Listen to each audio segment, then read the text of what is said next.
In the movie The Intern, Anne Hathaway's character, Jules, writes this ranting email about her overbearing mother, which she intends to send to her husband, but she ends up sending it to her mom instead.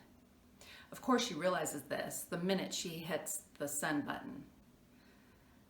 She sends her employees to her mother's house to steal her computer before she can actually see the email.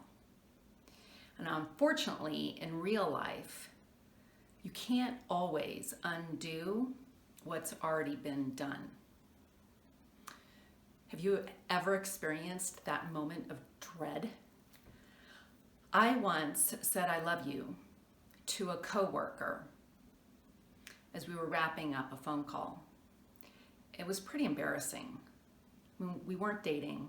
We were actually both married, and I didn't feel about him that way. It just came out of my mouth because I was distracted and in a hurry. We ended up laughing about it for a long time, but in that moment, I was desperate to undo it. Speaking of wishing you could undo things, I dated a man once who gave me this poetry book that he had pulled off of his bookshelf. And on one of the inside pages, he wrote this really nice inscription for me. But what he didn't realize is that he had actually given that book to an ex-girlfriend, where on another page, he had written a love note. Of course, when he found out what he'd done, he was absolutely mortified and embarrassed and probably feeling a lot of other things. I actually thought it was kind of funny.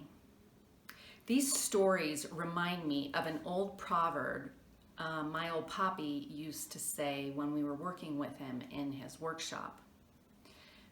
Measure twice, cut once.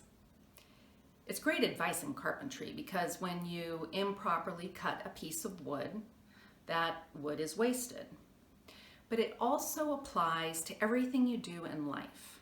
When you pay attention to what you're doing, think twice before you speak. Reread your emails and double check who you're actually sending those emails to.